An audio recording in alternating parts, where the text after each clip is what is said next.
Monsieur le Président, Monsieur le Ministre, Monsieur le Président de la Commission des lois, Madame la rapporteure, mes chers collègues. 1 sur 5, c'est la proportion des adultes qui auraient été victimes de violences sexuelles lorsqu'ils étaient mineurs. C'est considérable. Certes, ce chiffre a pu être contesté. Il provient d'une méta-analyse conduite par le Conseil de l'Europe, reprenant plusieurs estimations de diverses organisations indépendantes comme l'UNICEF ou l'OMS. Le rapport Sauvé, rendu public en octobre 2021, a donné une autre estimation avec près de 15% des femmes et plus de 6% des hommes majeurs ayant été sexuellement agressés lorsqu'ils étaient mineurs. Cela ramène la prévalence dans la population totale à un peu plus de 10%, ce que disait tout à l'heure Monsieur le Ministre. En tout état de cause, il s'agit d'un phénomène massif. Ce sont des milliers d'enfants qui chaque année subissent des violences et des millions d'adultes qui vivent toute leur vie avec le poids du traumatisme. Le grand public a pris conscience de l'ampleur du phénomène. Il est difficile de savoir si les violences sexuelles contre les enfants ont tendance à gagner du terrain ou si nous en prenons davantage conscience à mesure que la parole se libère sur le sujet. Quoi qu'il en soit, il serait irresponsable d'ignorer ce phénomène qui brise les individus et divise les familles. En outre, les violences sexuelles ne sont qu'une partie du problème, sans doute la plus glaçante et la plus révoltante, mais une partie seulement du problème. Les enfants subissent d'autres formes de violence au sein du foyer.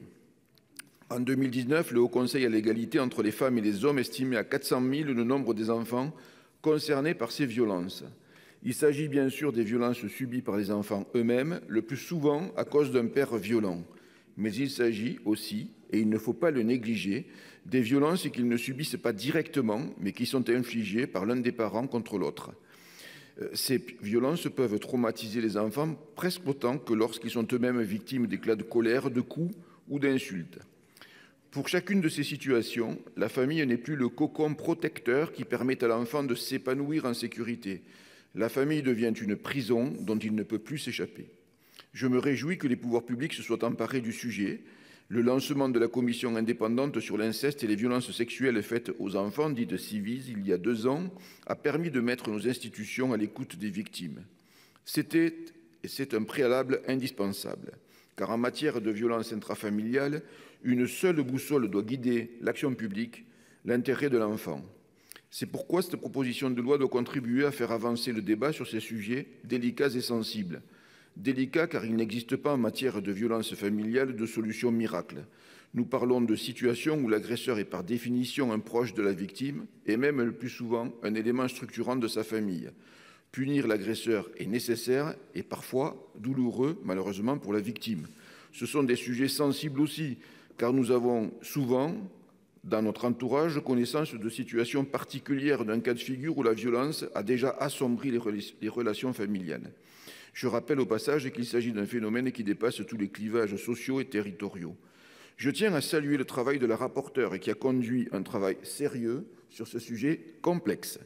Le texte de la Commission nous paraît plus respectueux de l'intérêt de l'enfant, alors même qu'il peut paraître moins sévère contre les parents violents. Je le répète, notre seule boussole doit rester l'intérêt de l'enfant. Je pense notamment à la réécriture de l'article 1er. La Commission a limité l'extension de la suspension de plein droit de l'exercice de l'autorité parentale au cas de crimes ou d'agressions sexuelles commis sur la personne de l'enfant. Elle a également souhaité conserver le caractère provisoire de cette suspension, comme c'est déjà le cas actuellement.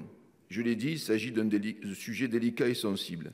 En tant que législateurs, nous devons veiller à préserver la présomption d'innocence et les relations des familles où sévissent de telles violences.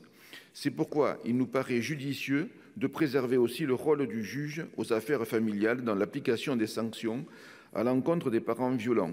Le législateur doit veiller à ne pas se substituer au juge. Rendre automatique le retrait de l'autorité parentale et de son exercice ne nous semble pas la réponse idoine. Nous faisons confiance au juge pour préserver l'intérêt des enfants. Merci, cher collègue. La parole est ensuite à Madame Mélanie Vogel pour le groupe Écologie, Solidarité et Territoires.